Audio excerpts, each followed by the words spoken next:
going to go ahead and start recording for all of our friends who will not be able to join us on this very first Zoom session. So I think we can, it is 5:30 Central Time. We can go ahead and get started. I did just want to have a little logistical check. I am actually on a federal site visit right now. That's why I'm not normally going to be, having class from my bedroom, but I'm in the hotel room right now, and that's just the reality of the situation. So, but I did notice that the air conditioning's really loud, so I just wanted to check in with you. Can you all hear me okay? Are the acoustics okay? Okay. We're good? Okay, great. Okay, thank you. So Melissa already knows chat. That's awesome. So I imagine that this is probably the first class that you all have had within the UT system, or potentially definitely in the MSSW program. So just wanted to run through a couple of things that you may not know about. Melissa can tell you all about chat, which is great. You all are welcome to hit that chat button and jump in. Jump into conversations, ask questions. You can do that publicly. You can do that privately with me as the person who's running the Zoom. And I will kind of check in on that as much as I can. Sometimes it gets a little difficult when I'm kind of running through the slides. I may not be able to jump into the chat as quickly as I can. So feel free to unmute your line and jump in and ask a question at any time. I do ask, though, for everybody's sake, that if you are not talking, that you go ahead and mute yourself. Like, there's a couple of you that I see that are kind of not muted. And just know that if you are not muted and you do things like wipe your face or start typing on your keyboard or something like that, everybody can hear it. So it's really nice just for sound quality to make sure that everybody's muted. So thank you very much. Like seeing all of your faces up here. So we will go ahead and, and if you don't have your video on, if you can go ahead and share your video so I can see your face just to kind of get to know you a little better, that would be awesome. It's okay if you're in your pajamas, that's kind of just part of it, so no worries about that. And all right, so I think we'll go ahead and get started. Before I jump into the slides that I posted, are there any kind of questions about anything? We're definitely going to be going over all kinds of expectations and get into the details of the syllabus and assignments and stuff like that. But is there anything about Zoom or how do you work this or anything like that we need to check in about? No? Okay, great. I am going to...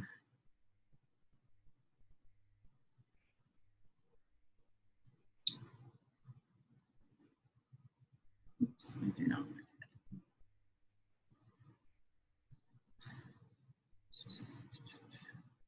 Okay. All right. Okay. So obviously we are in Social Work 513, Lifespan and Neurophysiologic Development, a Cultural, Ecological, and Transactional Framework. By the end of the semester, you might know what that means. I can't guarantee it, but we will do our best. It's a really long name for essentially a whole course that's about why do we do what we do, and how does our brain work, and how does culture fit into our behavior, and what is an ecological framework, and how do we assess the families and potential clients we may be working with to figure out, how are we going to work with them. So for some reason my slides are, there we go. So a little bit about me. You can see my name, obviously, Suki Steckel. You've seen that. The phone and email there, those are the best numbers to get a hold of me. Email is by far the fastest communication tool, so if you really need to get a hold of me, please email. My office hours really for online students are by appointment, and I will schedule at the end of every class period. So our class is definitely going to be 5:30 to 6:30 every day or every Wednesday on those scheduled times, and then we will have an informal office hours for everybody who wants to join between 6:30 and 7. Sometimes class runs into that time a little bit. We might only have 15 minutes for office hours, but I just want to make sure that that's kind of an open time for folks to connect and ask any questions about anything at all. You're also welcome to schedule an appointment with me at any point. My areas of interest are near science. That's why I love teaching this course, and that's just a fancy way of saying neurophysiology, epigenetics, adverse childhood experiences, and resilience. It's a great way to put all that together. And I do notice that somebody is unmuted. If you can just do a double check and please mute your line, that would be fantastic. Just go down to the little microphone and click on that so it has a red line through it. I am formerly the Children's Mental Health Director for the State of Tennessee Department of Mental Health and Substance Abuse Services, and did a lot of administration of programs and contracts related to children and families for several years. And so I'm very much into interagency collaboration, and most recently I'm doing some work around trauma-informed care and building resilient organizations. I just got a grant this year to do that in Tennessee. I'm very excited. And of course, public policy, because how can we make real lasting change without changing our laws? Okay, so I'm going to turn this over to your teaching assistant, Kristen Armstrong. If you can kind of jump in and tell us a little bit about yourself. Hi, everyone. I'm Kristen. I'm excited to be your TA this semester. I am a PhD student at the University of Tennessee in Knoxville, but I am actually based here in Nashville. I have been working actually as a social worker since I graduated from UT with a master's for like 5 years now. I just got my LCSW a year ago, so I'll try to give you as many tips on what you need to really keep and study and memorize for those exams that you'll have to do after you graduate, because those were a little more challenging than I know my cohort expected.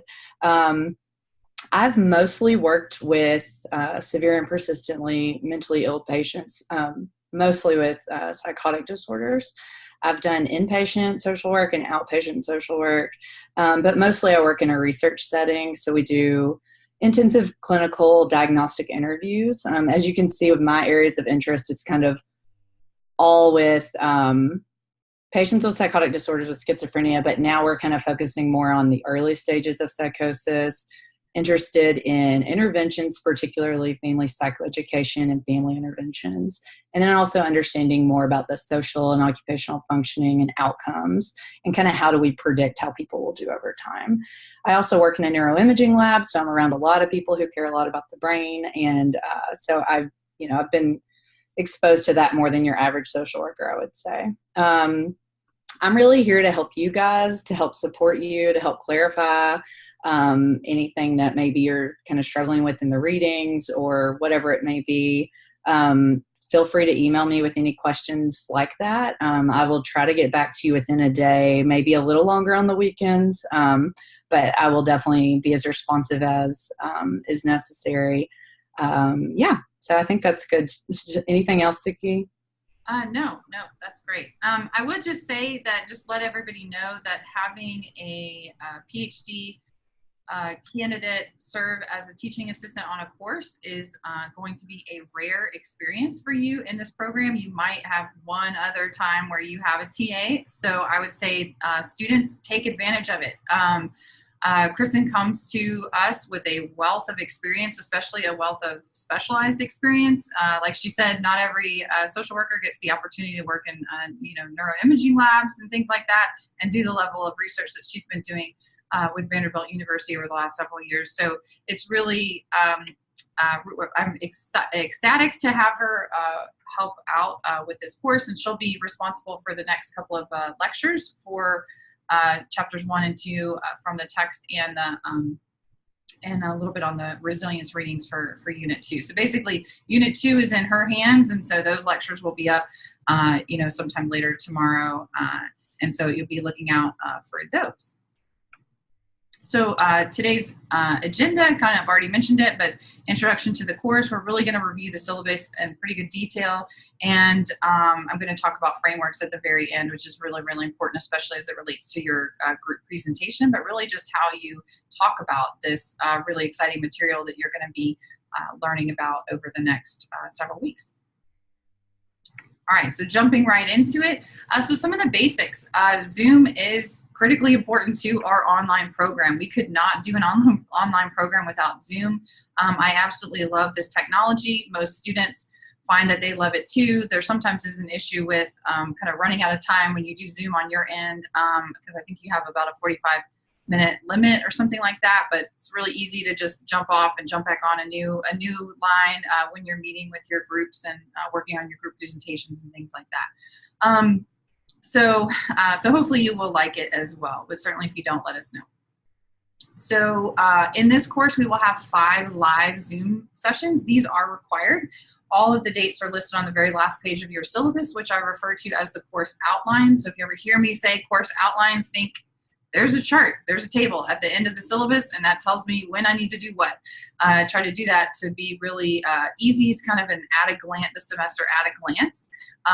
And so feel free to refer to that at any point. But all of the dates are listed there. There is one change from the original our class sessions that were required or that were listed in the course schedule from probably a while ago. If you looked at these class times several months ago, they have just changed, but they've gone from 6 to 5, and I've just moved one date. So hopefully that will not be too big of an issue. It doesn't look like any of our dates coincide with any other professors' classes. Sometimes that happens. We try really hard to make that not happen, but sometimes it does. So, but I think for our course, you should be in the clear.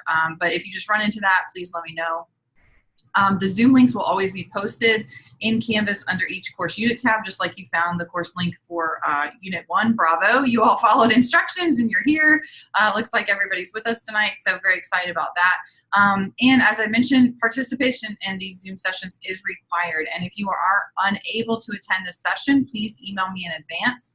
I will always record these sessions, and I will always post the recordings immediately after the end of the class. So the same day of class, they should be posted. So if you have an emergency or something happens at work or something like that, you will be able to watch it. But the expectation for this course and this program is that you attend all of the live Zoom sessions. You just get so much more out of it, especially hearing from your peers and being able to really contribute to the class. So we really do expect that.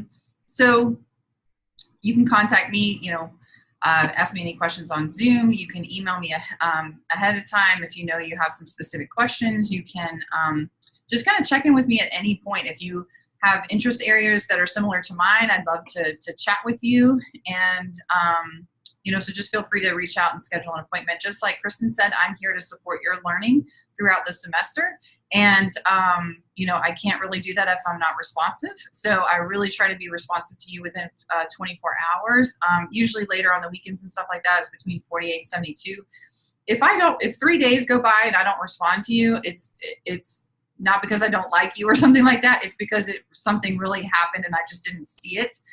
So please just feel free to email me back, and I apologize if you have to do that, but it really is important to me that I am responsive. So please don't hesitate to reach out to me. So a couple of things about teaching methods. Our classes are really structured to really attend to a lot of different variety in our teaching. So we will have lectures. Sometimes they will just be plain slides that you will review that are there for kind of summarization purposes. There are lots of recorded lectures that you will see from myself, from your TA, Kristen Armstrong, and from Dr. Terry Combs-Orm, who I will tell you is an expert in this field and is the reason that we even talk about neurophysiology in this program. And she is on campus in Knoxville.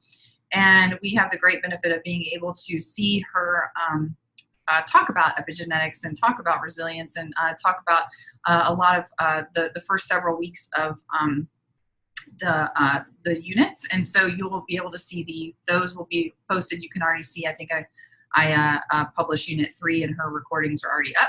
Her lectures are already up. So lots of lectures, a ton of videos. So if you have any problems with the video links, sometimes they go stale if it's a YouTube link or something like that, and I just don't catch it. So if you ever come across a dead link, please let me know and I'll try to fix that. But this course is very video driven, just simply because it's really complex material, and a lot of times it's just easier to, you know, watch a graphic video on it. So I don't mean graphic bad. I mean, like, there's just lots of pictures and things like that. Sometimes there's guest lectures, as I kind of mentioned. We'll definitely incorporate in-class discussions. This class will be probably the most you will hear me talking when we meet live. I really want to hear from you, but this is a very didactic class, just kind of going over the syllabus. And also, part of the teaching methods is your group CTE presentations. It really is your time to shine. And in the instructions, which we'll talk about a little bit later, those are designed as teaching exercises. So you all are going to become experts on a topic, and then you are going to teach the class on that topic. Some of you are going to be doing that here in a couple of weeks. So we will be kind of talking about that more, and I'm really, really excited about that. I don't think I have a slide on this, so I'll go ahead and kind of say this really quickly. My teaching philosophy is grounded in this this idea that has really been used in the kind of medical field, but I've kind of adapted it for my purposes and for our purposes, really pulled from kind of the nursing field, but this idea of see one, do one, teach one. So this entire course, the information is so dense and it can be so complicated in so many areas that if you just read it, you may not even know if you actually understand it. And so I want you to read it. I want you to read the readings. I want you to watch the videos. I want you to view the recordings. But then I want you to actually apply that information every week to a written critical thinking exercise. And that's kind of the do one. So the C one is just kind of looking at everything. It's really one way. It's one directional. But when you actually can write those critical thinking exercises each week, you will know if you can write it and you can write it and it's coherent, it's a pretty good indication that you understand it. So that is a really critical piece of integrating this knowledge that you're learning into your current understanding, and then also future practice. So that's the do one, and then the C one. C1, do one. Oh, yeah, C1, do one, teach one. So then the teach one is you're literally going to teach the class in your group presentation. So nobody gets out of that. Everybody's doing it, and there's a lot of group work in this program. So if you hate group work, hopefully this class will turn it around for you, because it's going to be a long road if you don't like it. But because pretty much every class has that, almost every class. So really excited about that. And I have seen some students do some absolutely amazing presentations. And I really feel like that I know that I learn from every student presentation. So it's one of the highlights for me over the semester as well.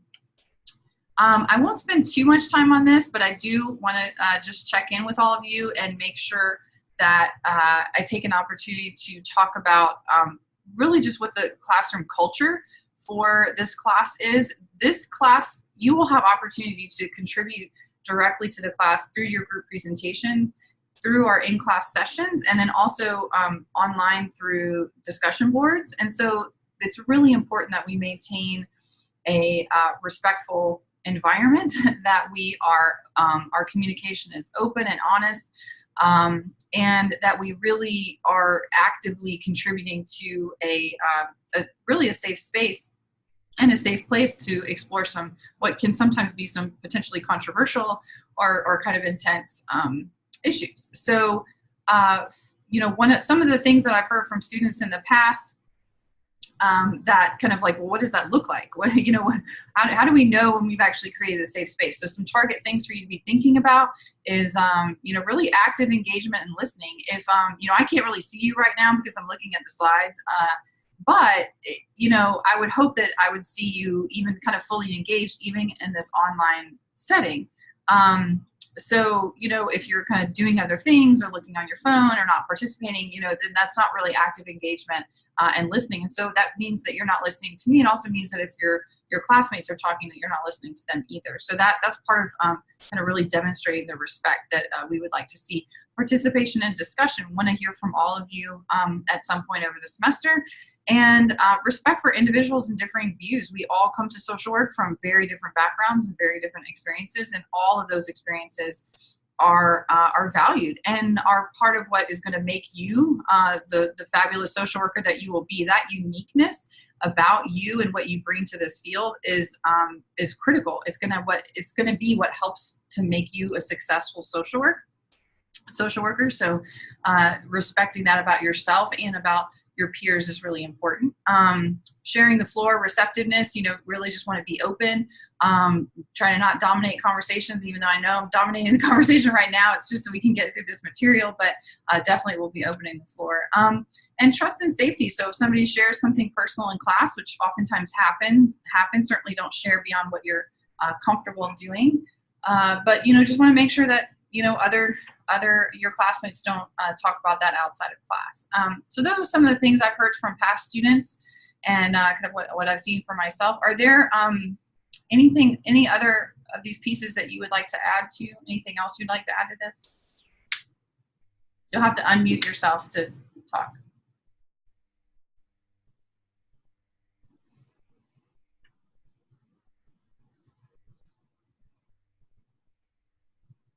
Nobody? All right.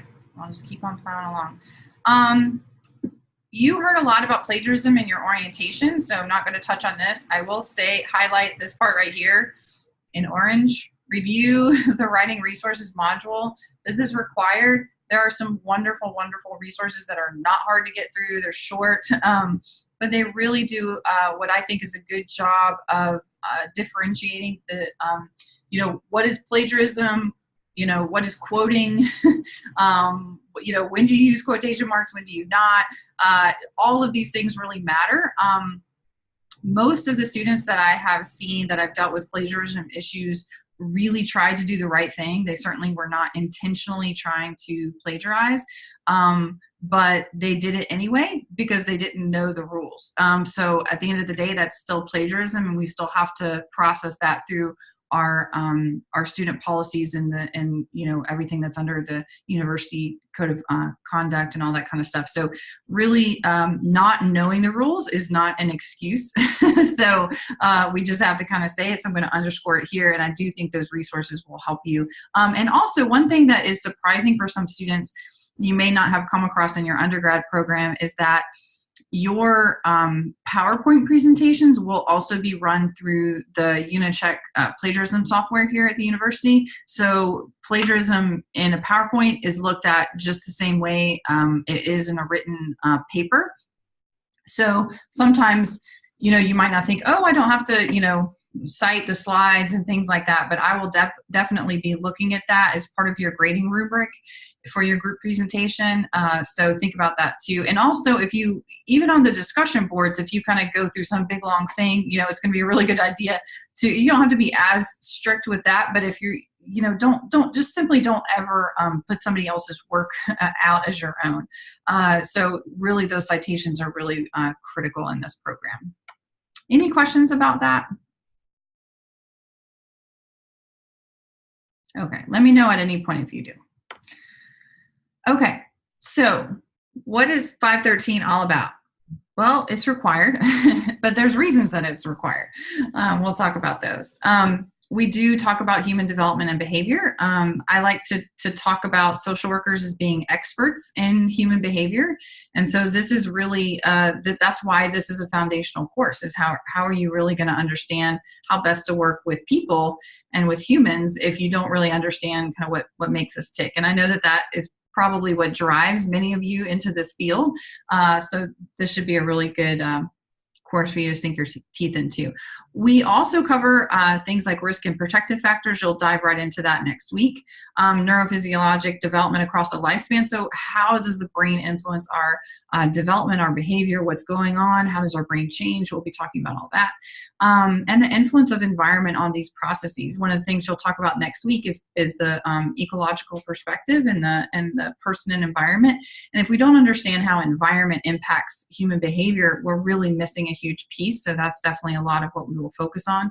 And there's lots of implications for early prevention, treatment, policies, and services just across the board. If you understand kind of critical developmental, you know, aspects of a person's life at certain ages, then that is going to have huge implications for how you might design an intervention or a policy. And so it also can help you understand why some policies don't work and need to be changed, or why some interventions don't work.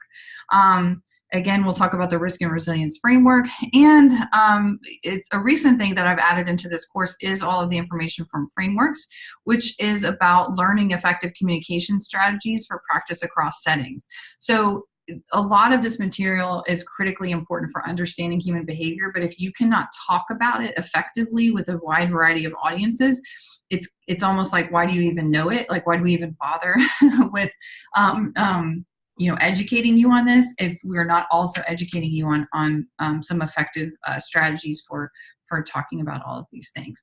Like with epigenetics, just kind of give you an example, you're not going to talk about, the intergenerational transfer of epigenetic tags. Like you're not going to talk about that, but you are going to sit down with a mom, with a parent, but you might sit down with a parent and talk about the importance of breastfeeding and certain risk and resilience things that you can promote with families. So there's lots of different things that we'll talk about that as we move through the semester.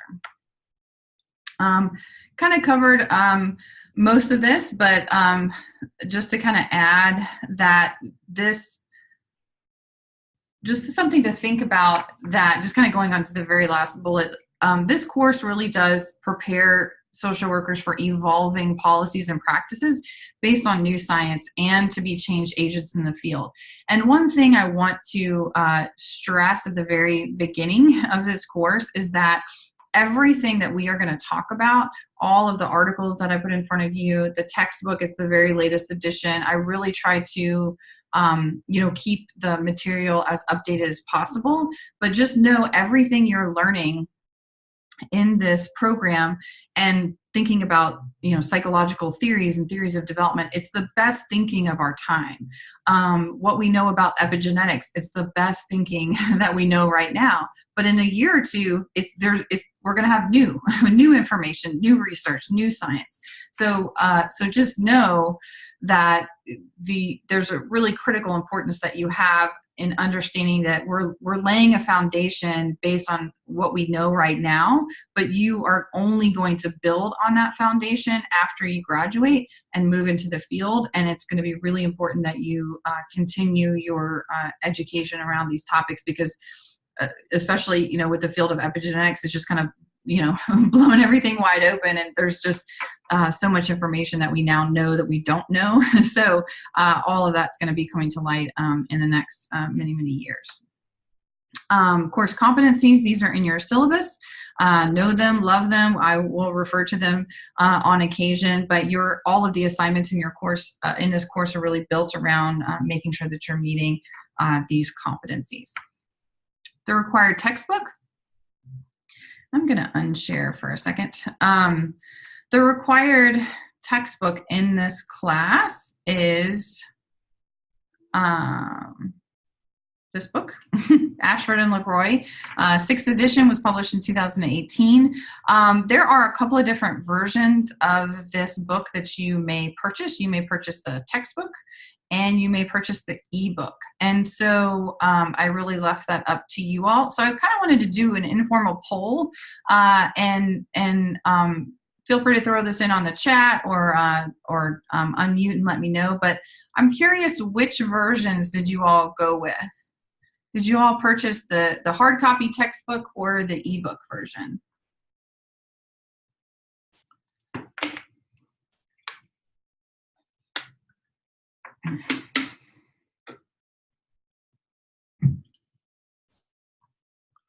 Okay, looks like the vast majority of you all got the hard copy. Okay, that's really good to know. So one of the things I'm working on is to get you all access to an additional resource, which is called MindTap, and it's published directly through the Cengage publisher. And it has some additional resources, so I'm working on that. When I have more information on that, I will post that for you all. So just know that that will be kind of coming down the pike through the announcements page. Okay, So I'm going to jump back to my share screen. Okay, so in addition to the textbook, which you all are kind of jumping into immediately this week, you have journal articles that will be posted under each of the modules. Some of those you can already see as being available. Usually they're just listed by the last name of the first author, or sometimes both authors. If you ever have any questions about that, let me know.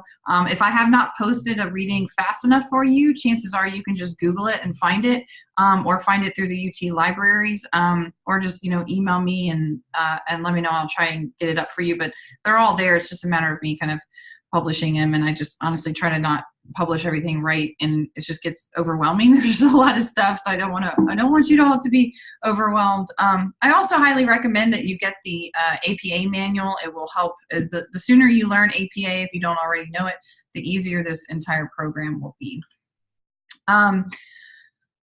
A little bit more about expectations for this course. It is a 4-credit-hour class. That means it will feel like a 4-credit-hour class. Sometimes it might feel as much as like 2 classes.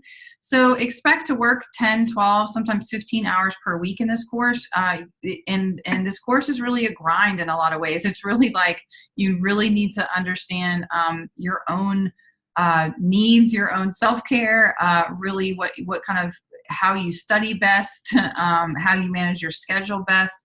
It will make all of the difference. I promise you, it will make all of the difference as we kind of get into week 3, week 4, week 5, week 10. It will just know that you really need to set aside time for this class, for reviewing all the material, for completing the discussion boards. You have weekly quizzes. Those should not be too stressful. They certainly shouldn't take very much time. But, they're there every week, and you need to not miss them because they're worth a lot of points toward your grade. So, all of that is really, really important. So, and if you run into some issues, please let me know if stuff is just really, sometimes I'll talk to students that just are saying, Professor Steckel, I do everything you tell me to do, but I still am not scoring very well on my quizzes. I don't understand. And so, I feel like I really do know this stuff, but it's not being reflected in my grade. Can we chat about this? I do that every semester, and usually that really helps. I can sit down and brainstorm with you, or Kristen can sit down and brainstorm with you, and we'll do what we can to support you as we kind of go along. But just, I want to put this out there. I'm not going to sugarcoat this. This is a very, very intense course. I also don't want to, freak you out. I don't want to overwhelm you.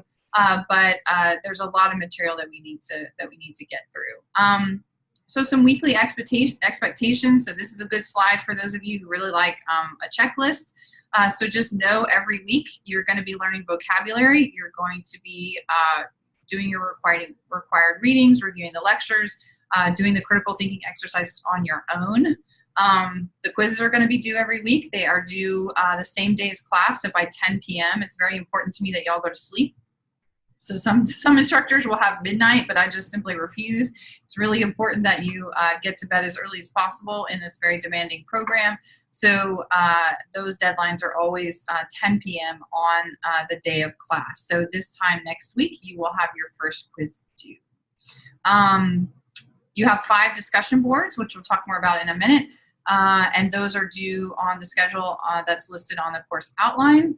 And there are videos for you to watch. So, and then also weekly things like emailing your TA or your professor, clarifying questions, connecting with your group to finalize your group presentation. Those are also important. Okay, grading. All of this is outlined in the syllabus, but just to reiterate, you have 12 quizzes, have 12 weeks of quizzes. You do not have a quiz today. Each quiz is worth 5% of your grade for 60% total. And there are 5 discussion boards. Those are worth 2% each and 10% total. And then you have 1 group presentation worth 30% total. And I'll go over each of these. Want to talk about grading. Grading scales tend to differ from program to program or college to college. So this one might look different for you. But this is what we use across the college. And as you can see, an A is not a 92, an A is not a 90, an A is not a 93, an A is a 95.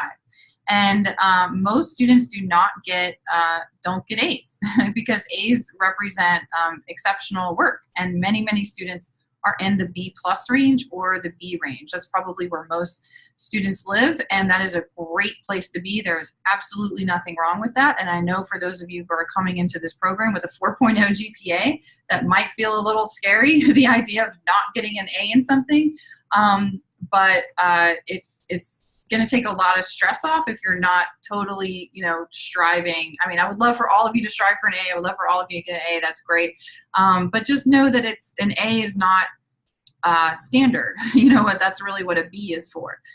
So just keep that in mind as you're kind of planning your time and energy around this course.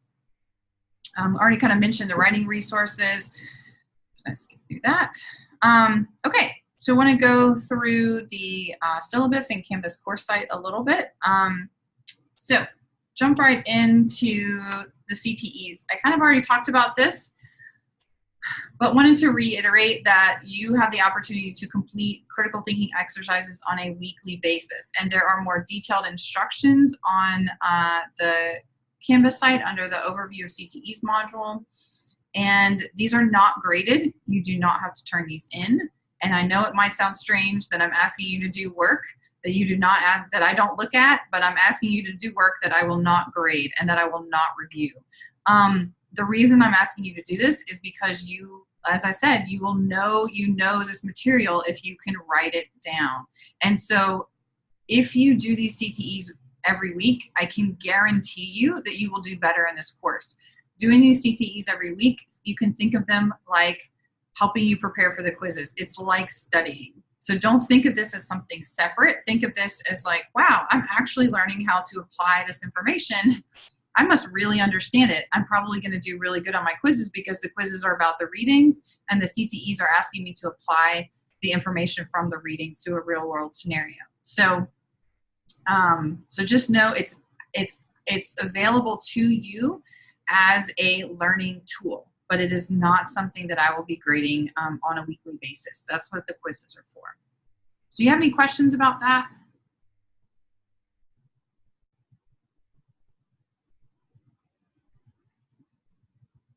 Okay, moving along. Quizzes. These are pretty simple and straightforward. They're going to be similar format each week. So again, it's like kind of getting you in this routine. You complete the readings, you attend class, you complete the quiz. So each quiz is going to have 10 questions and you will have a 40-minute time limit.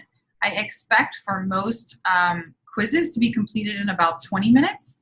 So just know that for those of you who have test anxiety, which I know some of you do, it's very understandable, but just know that I'm giving you more time than I expect that you will need. And in fact, I'm giving you a little, like, extensively more time than I think you'll need.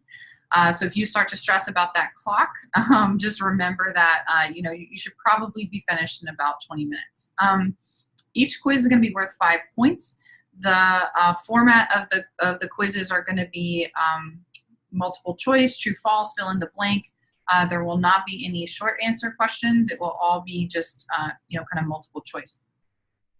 The quizzes are designed to gauge your understanding of the required readings, and all of the questions come from the unit readings. The unit lectures will help you understand the readings, but also the lectures will oftentimes build on the readings, and so there's going to be information in the lectures that are not reflected in the quizzes. The quizzes are going to be due each Wednesday by 10 p.m. as outlined on the course outline, and there are some other kind of instructions and tips. There's a whole instruction thing page under the quizzes module, not the tab, but the quizzes module under modules. It says overview of quizzes and quiz links. The quizzes will be posted on a rolling basis, so you can expect quiz 1 to be posted next week. Any questions about quizzes?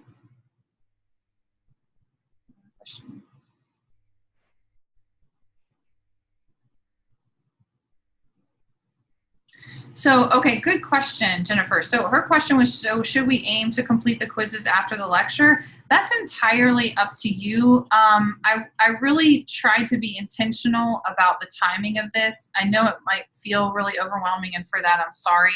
It's the reason that I have the quizzes due at 10 p.m. on the day of class is simply if you have a question about something that I could help clarify during class, or that you might clarify like during the lectures kind of on that day. But really, it's kind of like, if you think about, you need to be prepared for class before class. Like, you should be able to take the quiz and do well on the quiz before you even enter the classroom.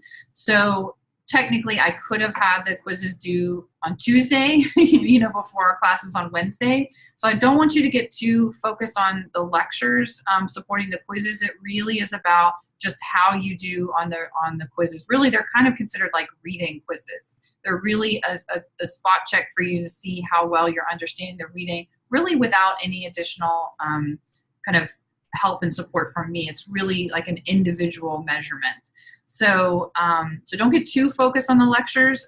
Just know that we are here to support you. And especially if you see that you have several quizzes in a row that you're not doing well, please check in with us. But the time management piece of this is that after Wednesday, we really need you to move on to the next unit, because they're so dense and there's so much to get through. So I don't want you being bogged down by like not having the quizzes done every week.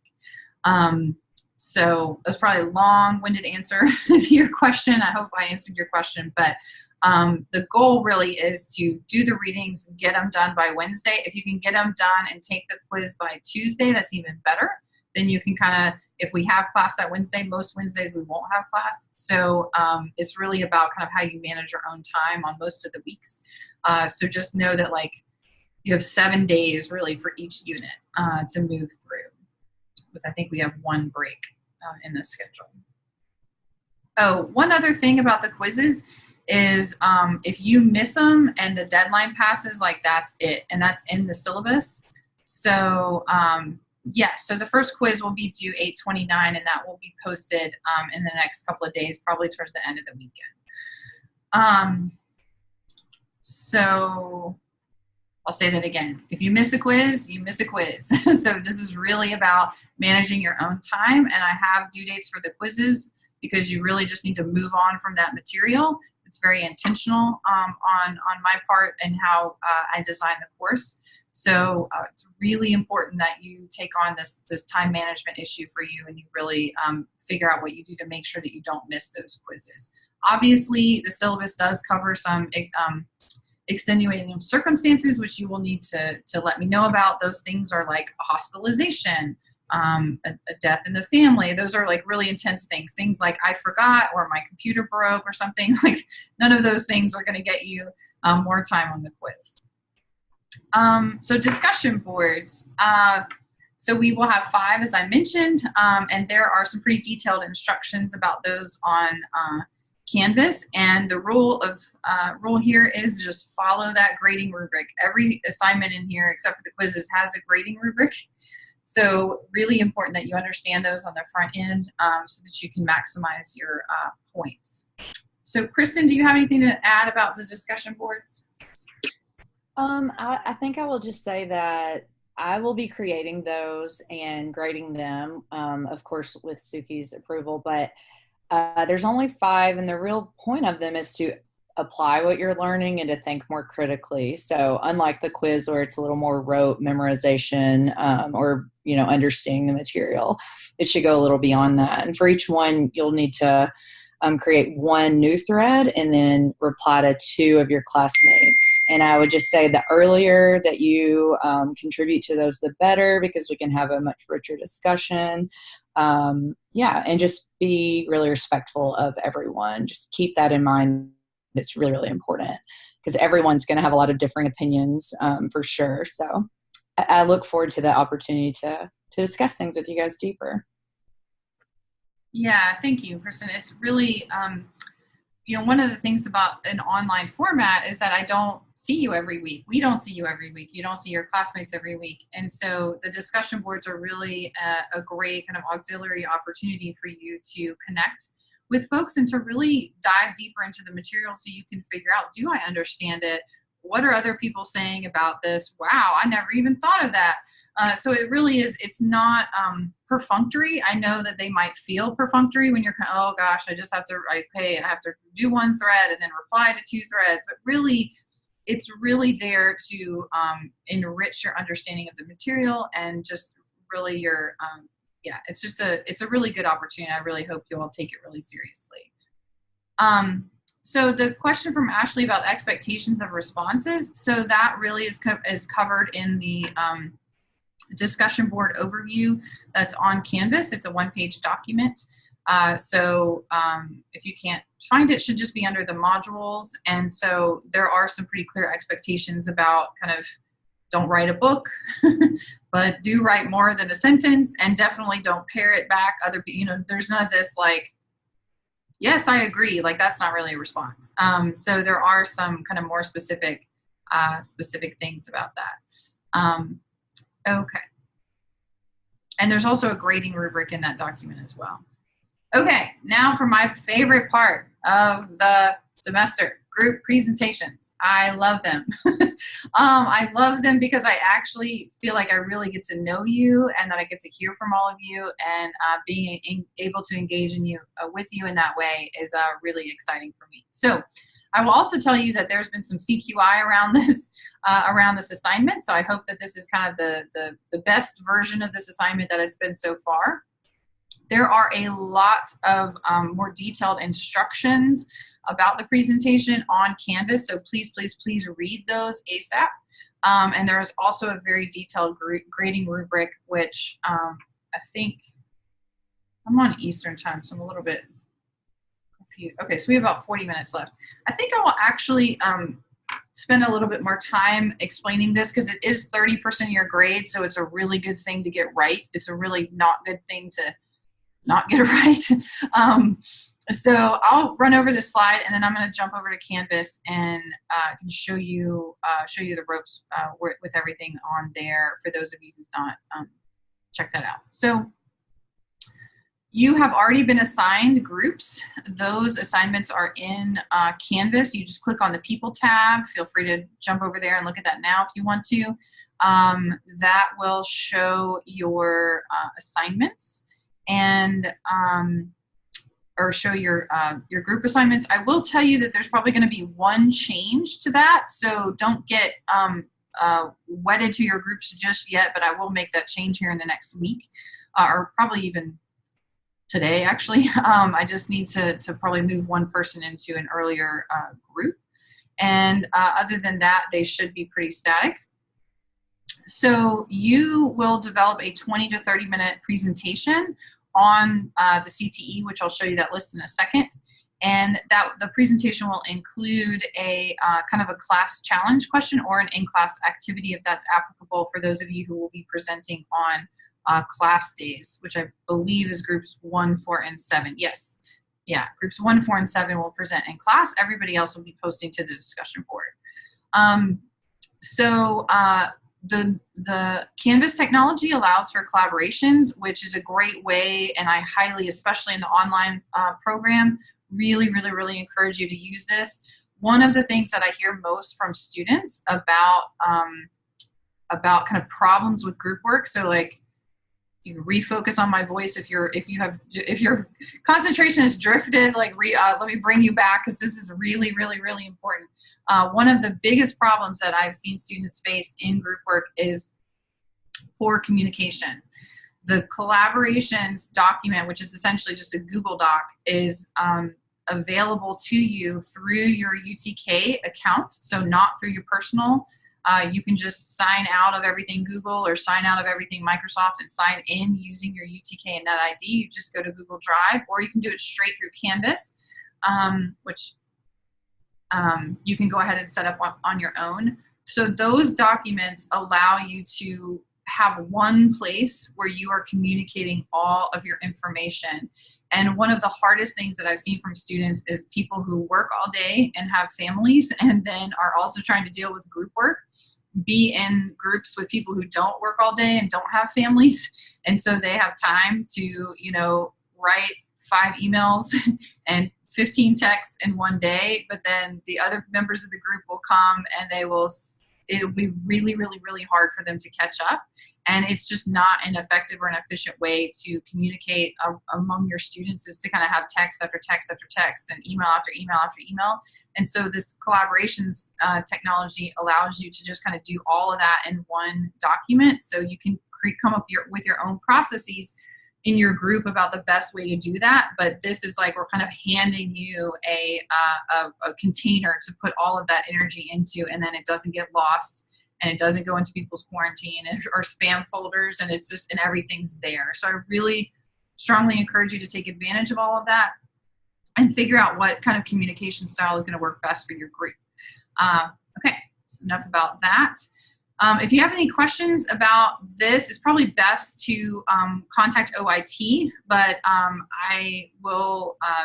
but you can go ahead and create those collaboration stocks. In fact, I think I'm going to just go ahead and create them for you. So, and they'll just be assigned like group 1, collaborations group 1, collaborations group 2. And so you'll just get an invite on your, on your side, like just straight from Google. And so if you're not seeing that, and you have a Gmail account or something like that, try to log out of your personal Gmail and log into your UTK Gmail, and you should see it there. But again, if you run into any issues, let me know. It's not done yet, but I will do that actually here tonight. So you should have it by tomorrow.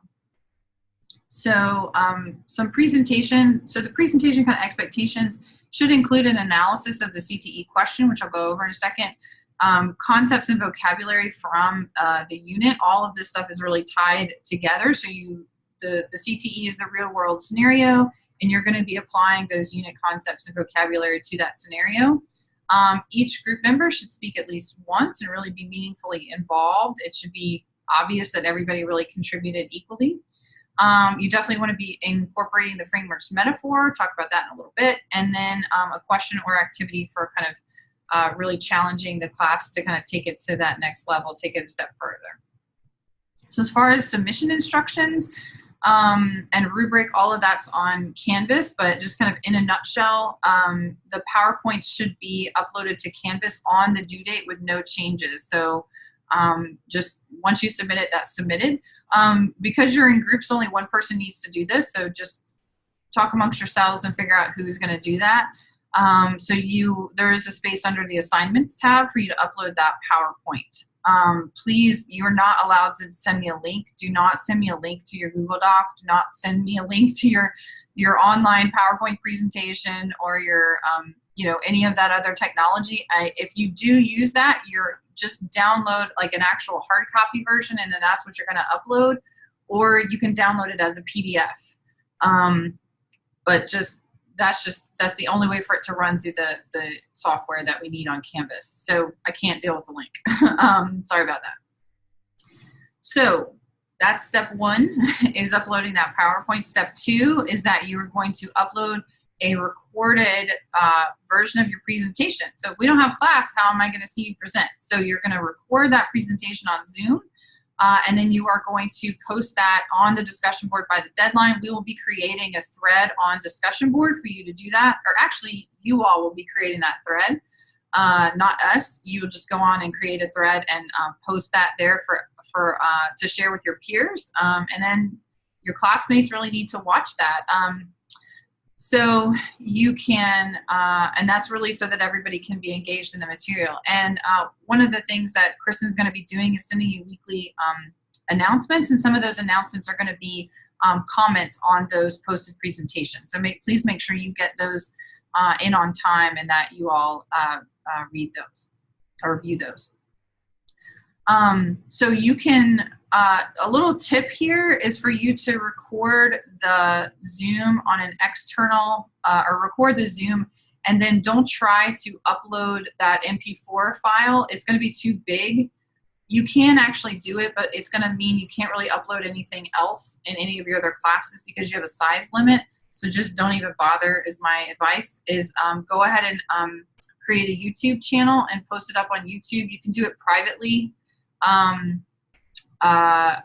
But if you do it privately, make sure you give us instructions about how to access it. Like if you give it a password or something like that.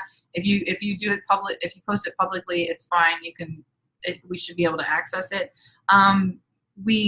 UT has an enterprise contract with all of Google, so that includes YouTube. So you should be able to create the YouTube channel outside of your private life and directly with your UTK net ID and password. If you have any problems with that, contact the OIT help desk. They're wonderful people. I have them on speed dial and call them all the time. So that's for those who are not who are not presenting during our class times. So for groups 1, 4, and 7, our lucky friends are going to be presenting live in class, which I'm super excited about. And so you do not need to upload your recorded versions to the discussion board, but you do still need to upload your PowerPoint into the Canvas site. And lastly, because this is a group process, I give all students to kind of tell me how that went through an individual group contribution statement. This is not something that is graded, but it is a part of your grade because I cannot grade you as a group without reading everybody's individual statement.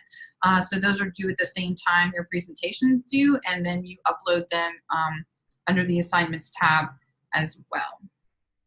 So that was a lot, I know, so I'm going to stop real quick and check in with all of you. Do you have any questions before I jump over to Canvas about this?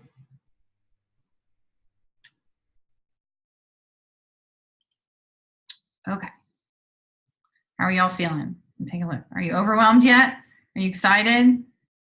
Yeah, a little bit. I promise this is fun. I promise this is fun. I also have some other good news I forgot to mention to you. This class is, by design, really, really, really intense up front. But by the time you're in week 10 and 11, all of that will feel like a dream, and you will just be kind of coasting into the latter part of the semester. There will not really be any more weekly CTEs, all of that kind of stuff. So it really does start to feel less intense. It also enables you to potentially focus some more energy on other classes. So don't be surprised if you wind up spending kind of less than 12 hours. It might scoot down to like 8 hours a week or 6 hours a week instead of the kind of 10 to 12 that you definitely can expect for the first probably 8, 9 weeks in this course. Yes, go to, okay. All right, so I'm gonna jump over to,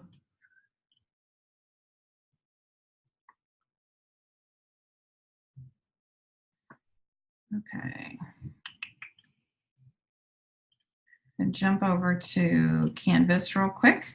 Okay, so this is my version, so it's going to look a little different on your end. So I'll just jump quickly to the assignments page. This is where see it says group presentation. If you don't see it, just click this little triangle. Your presentation dates are right here. I did not think that it was going to look like this, but there's actually a better version of this document under the modules, so just know that. But this is your course outline, and so you can see here the due dates for group presentations. Group 1 presents on September 5th, and that is one of our live classes. Group 2 is on September 12th, Group 3, 19th, and on down we go to Group 8, which is our last one, which is on Halloween. So to find your groups, you just go to people over here and then group presentation, and then you can see all your folks right here. And as I mentioned, I'm probably going to change group 1 to switch out one of these folks, but like I said, I will do this, I will do that tonight, and I will go ahead and start your collaborations, which will be over here. And like you can see here, I've already started this one. So some of y'all should have gotten an invite from me. And so they'll all just be listed here, and you can click on them. And sorry if I'm showing anybody's work yet. Didn't think anybody would be here. But see how that's just jumped straight to a file? Well, this is in the cloud on a shared file. So it's pretty great. All of that is there. And so I'll go ahead and create all these for you. So you have them. Technically, I do, obviously, since I started, have access to them, but I do not sit there and monitor them. So don't worry about that. Obviously be respectful, but I won't monitor them unless there's something that goes wrong. Okay, so modules. This is where you will see, I just wanted to jump to, okay. So here is the, so your discussion board instructions, that's where that is. So that has the grading rubric in there. And if you have any questions about that, please email Kristen. And the talk about critical thinking exercise here. So here is the cleaner version of your group assignments document that I just showed you. And so here are the instructions. I just wanted to jump here. So this has kind of more details about what, you know, kind of at a minimum, what you should include. Definitely you have a 20 to 30 minute time limit. That includes your kind of class engagement portion. So, you know, make sure, be really mindful of that time. And do not go over that. You really need to do a critical analysis of the CTE question using appropriate evidence really to support that. And for those of you who were analysis and kind of critical thinking is one of your you know, areas of growth, this is a great opportunity for you to grow some muscles in that area. And just remember that this is not like a report on a topic. Like you are really drilling down and analyzing what people are writing about it. And sometimes some of the required articles or some of the articles that you will find on your own, they are contradictory. So how are you gonna, you know, how are you gonna analyze that? How are you gonna look at that and figure out, well, who do you believe? So kind of you can state your case. So there's really gonna, you know, a lot of this can get really fun. So let's see what else. You will need to have at least 2 academic sources in addition to the required material, and supplementary material, supplementary readings either listed in the syllabus or on Canvas do not count as a outside source. So make sure that it's you know, totally outside of anything that's on Canvas. You know, show evidence of strong group cohesion, meaningful contributions. I'll talk about the frameworks, metaphors in a second. And a question or activity for full class participation and engagement. Think about kind of, you know, if you were a student watching this presentation, what would be engaging to you?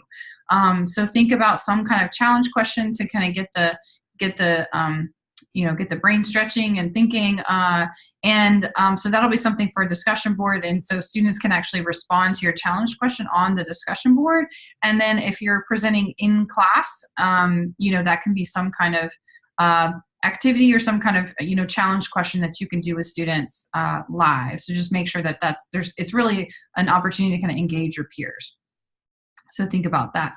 Also, just a side note, you know, I really don't, this kind of goes without saying, but I'll go ahead and put it out there. It's really not okay for you to not hold up your end of the bargain and not contribute meaningfully to the group process.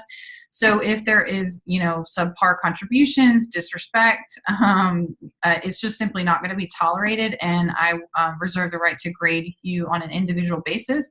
I will also say that if you are really struggling in your group, or you're struggling with a group member and you've, you know, reached out to them directly several times and they've been unresponsive or something like that, do not wait until the day before the presentation is due to let me know about that.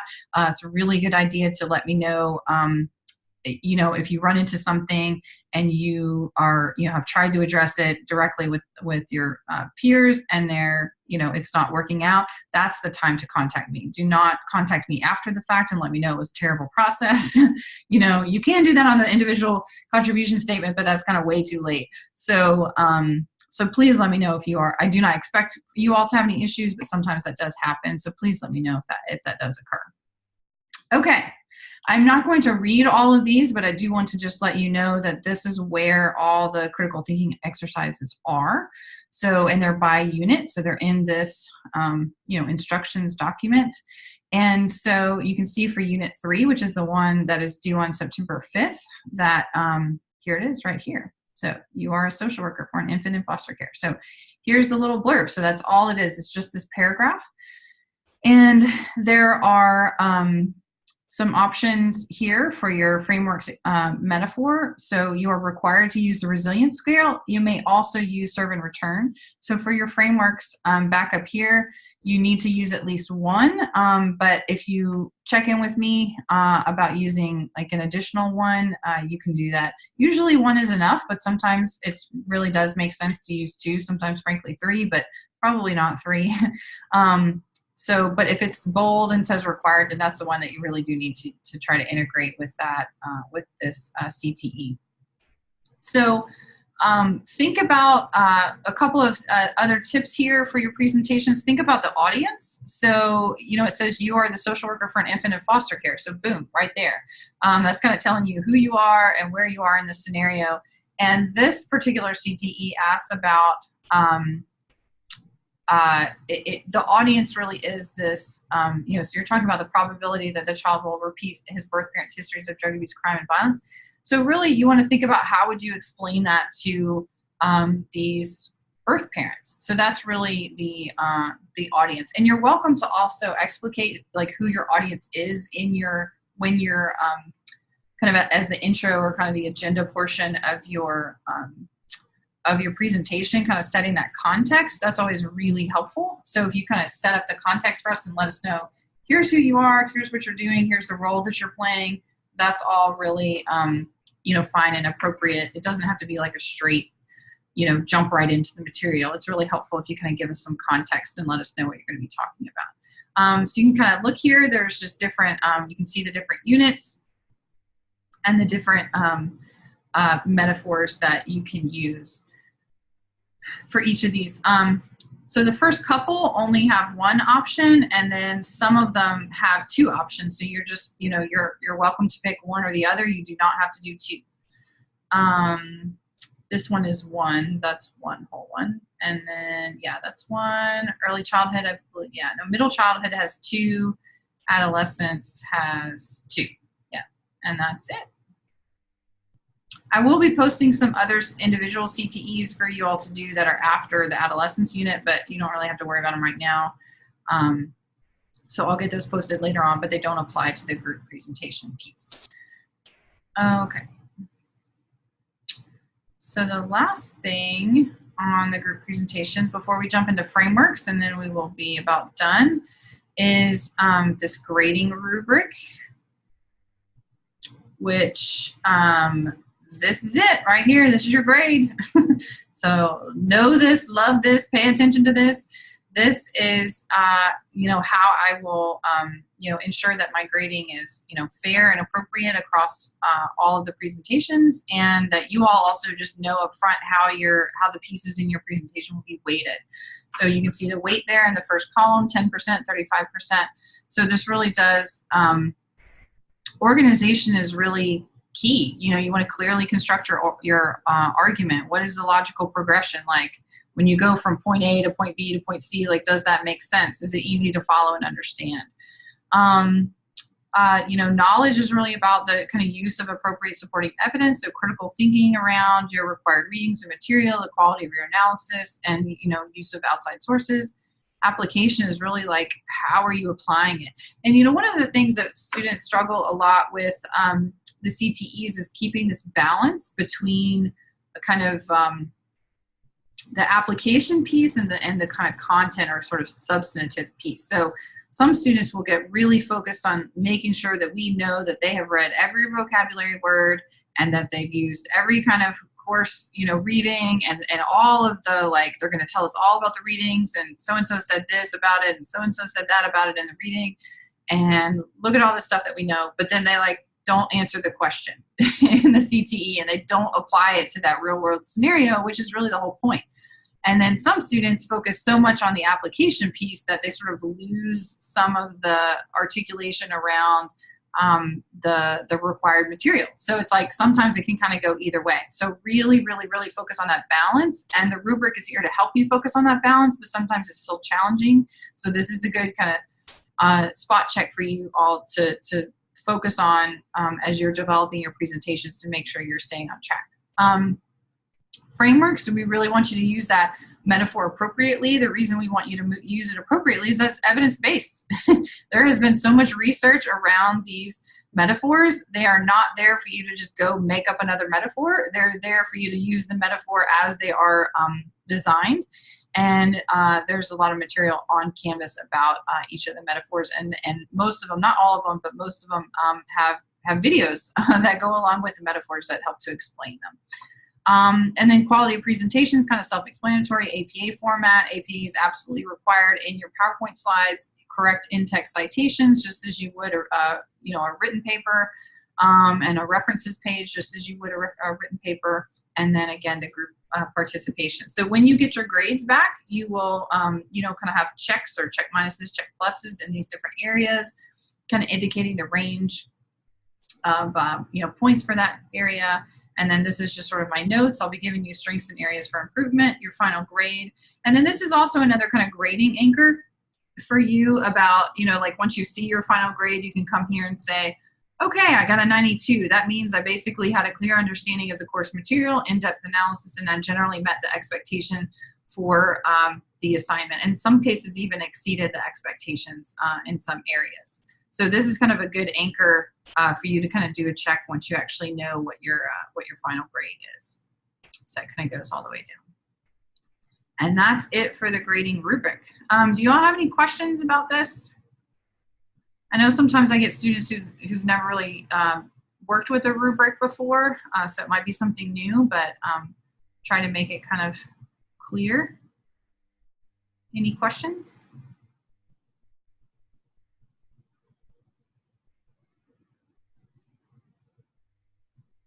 Okay. All right. Well, I'm going to jump to frameworks a little bit. So please, please, please review all of this information. I know all of these, anyway, this is weird that you can kind of, you're like looking inside my closet right now because you all can't see this. But anyway, those are just the caption links. So this, this site right here has links to all of the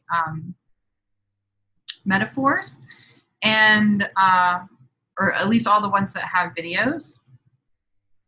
And so this is on the Alberta Family Wellness Initiative, and you can just scroll down. You can watch the kind of original Brain Builders site, and then all the way at the bottom, you can see the video on brain architecture, serve and return, toxic stress, and executive function. There are a couple of other videos. Like, I don't think that one had the resilience scale. So I think I have those on like at different areas. Like I think like the resilience scale one is under Unit 2. So you've got that right here. So, and that'll be integrated in your Unit 2 lecture as well. So let me jump back to my slides. Okay. So a little bit about Frameworks Institute. So has anybody heard of the Frameworks Institute? If you do, will you unmute and tell me about it? Has anybody been through a Frameworks training?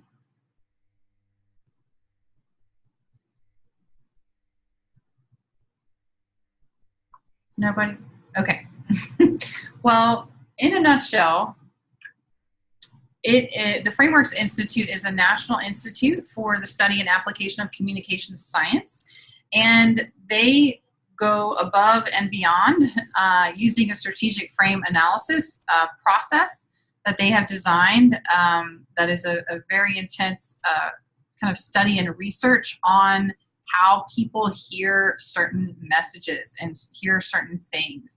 And so what their study, what all of their research has gleaned, and they focus on a lot of different things. They have metaphors and research that they've done around messaging around veterans, around aging, and a couple of other populations I can't think of right now, but like it's not just around children's early child development or brain architecture or neuroscience. It's not just around these issues, but they line up so closely with the content in this course. I couldn't help but integrate these ideas for you because they really will make I believe, make your life easier when you are out in the field, even in your internships immediately, talking with your family.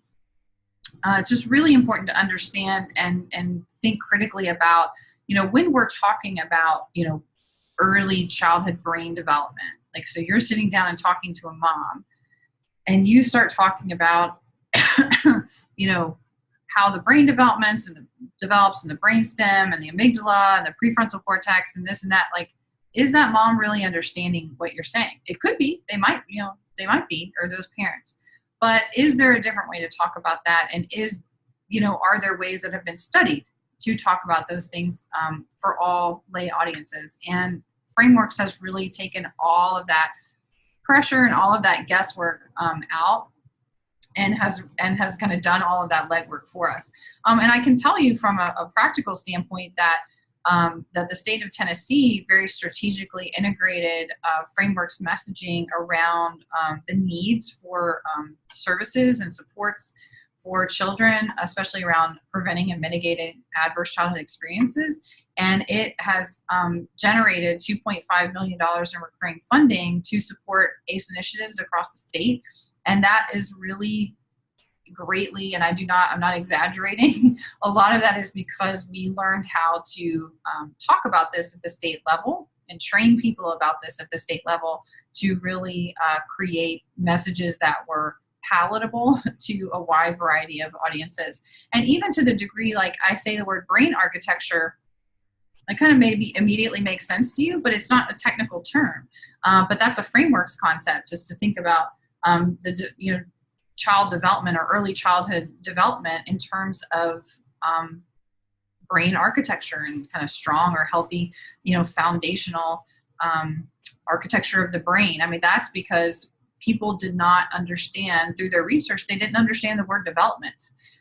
Lay people on the street, even though that might be a very common term for you, that's not something that was readily understood by people, but they really did understand architecture because they could think about a house and walls and windows and foundations and doors, and it started to make more sense. So these metaphors are not to be kind of adapted away from their original kind of messaging. They really are in and of themselves kind of an evidence-based practice in a way. Evidence-informed for sure. So it is an effective way to relay information to clients or individuals, parents, policy advocates. I think I've kind of said anything that, yes. Okay, any questions about this? I think it will make more sense when, kind of when you dive into the metaphors, but all of the metaphors are listed, in the CTE document, and we'll probably continue to put information out there for you all to, to view about that. But I think once you watch the videos, you will understand a little bit more, especially the resilience scale. It's one of my favorite ones. They encapsulate so much information into that one little 4-minute video.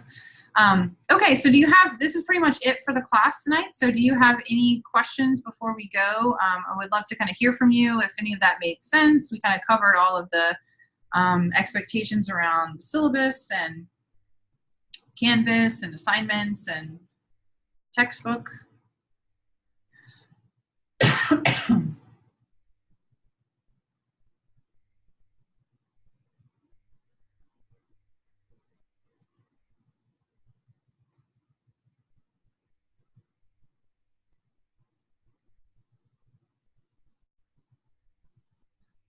Colleen, can you help me understand your question about, is there a version control and collaborations? What do you mean by that? So it looked like it was one document where we all put content, whatever that content is. Are you in group one? Are you? I haven't. It looked like. Yeah, I haven't created your collaboration doc yet. But when you do, if let's say person A goes in and writes a paragraph, and person B comes back and edits it. Is there a version control so you could go back if you need to see what was there, what was cut, what was added at different times? It's like an actual. It functions in the same way a normal document would. So that's a really good question. So I think that if you My short answer is I don't think there's version control unless you go and do the 365 version. Okay. And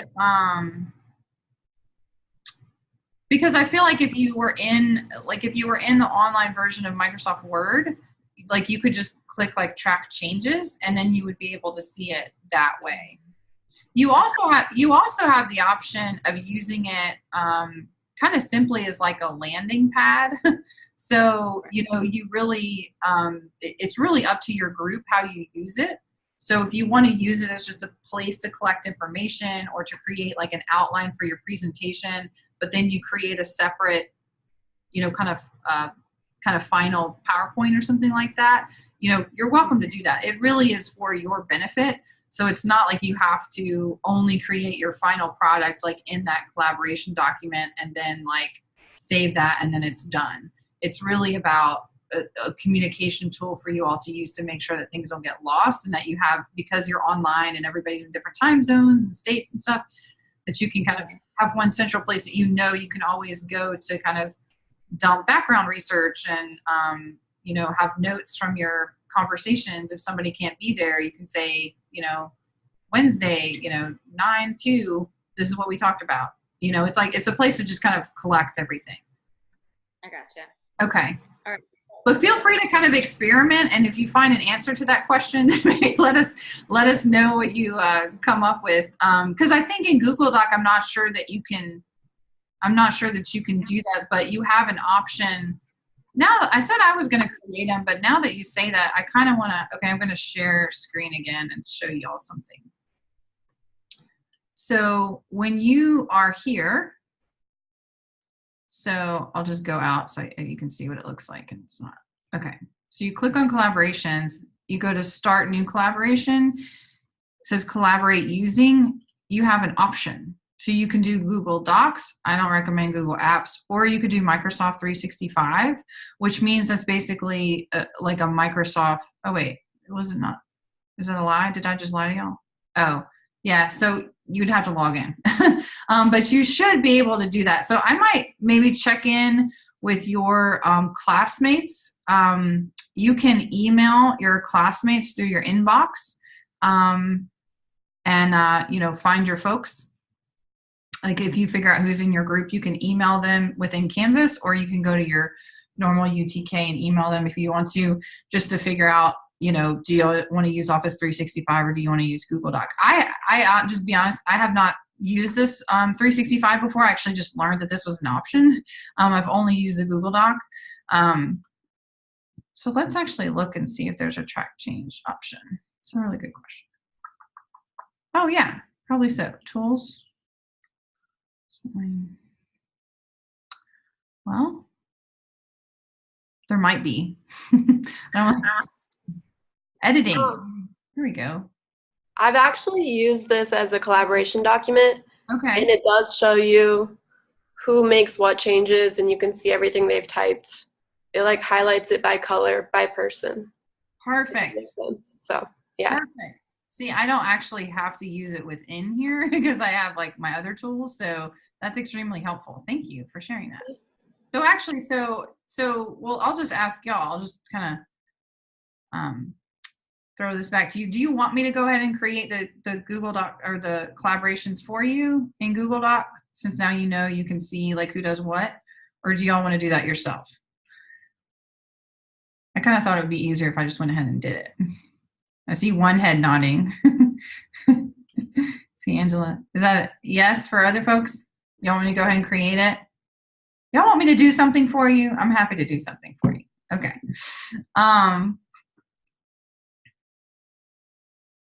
Okay. All right. So here's what I'm going to do. I'm seeing a couple issues with group members, which I'm not surprised. Those were total random assignments to your groups. So here's what I'm going to do. There is a group 1 has to present on September 5th. So I really want to be respectful for the folks who are assigned to group 1. I am going to add one person who has some individual needs. I'm going to add a person to that group. But I'm going to give y'all, now that you've seen them, you know where to find them. I'm going to give y'all 48 hours. I'm going to give y'all till Friday at 10 o'clock at night to email me directly, either through Canvas or my general email, to let me know if you need a change. I'm just seeing a message on the chat that there's an issue. So it's perfectly understandable. Like if you know you're going to be gone and you have to present live or something like that, like obviously that's an issue. If you know you're going to miss class in advance, you can't, that's not a good group for you to be in. So if you can please, in the next 48 hours, check your schedules, figure out when you're presenting, and see if you think that that's going to be an issue. If you have another major project due in another class on that week, I mean, somebody's probably going to get the short end of the stick just knowing the schedules, but I'll give you 48 hours until Friday to let me know if you need a group change. If I do not hear from you by Friday at 10 p.m. Central Time, I will assume that you are fine with your group. Is that fair? Does that sound good? Okay. So please email me and let me know if you need anything to change there. Okay. So I want to be respectful of your time. We're 5 minutes before. I knew we were going to do the full hour and a half of just kind of me chatting today, but in our future classes, it's going to try to be an hour, maybe a little over, and then some time for office hours. So that'll be the schedule, but please always mark off that 5:30 to 7. Just assume it's going to be 90 minutes each class time. Any other questions or concerns, thoughts, logistical issues? Where do I get my book? Am I going to pass? Any other kind of questions? Okay. All right. I will leave you with this parting thought. I absolutely love this material. I love this class. So if you do not love this class, that is important to me. So please contact me and let me know how I can support you. And can't necessarily make you love everything as much as I do, but we'll just see how it goes. But just know I really do care about how you move through this course and move through this material. And I do know that it can be really overwhelming. So as quickly as you can read those articles, as much kind of advanced work you can do will be really helpful. And you all do get a break. I give you a bye week, kind of the third week in October. You will have a little breather, no new material, and then it's kind of coasting there through to Thanksgiving after that. So you can kind of make it to Halloween. You should be feeling pretty good. Any last questions, comments, concerns? All right. Well, I'm excited to hear from all of you, and feel free to email me and Kristen at any point if you have any questions. And oh, sure. Is there a question? Nope. Somebody just hit me. Okay. All right. Well, I'm going to go ahead and end the meeting, and look forward to seeing you all soon. Have a good night.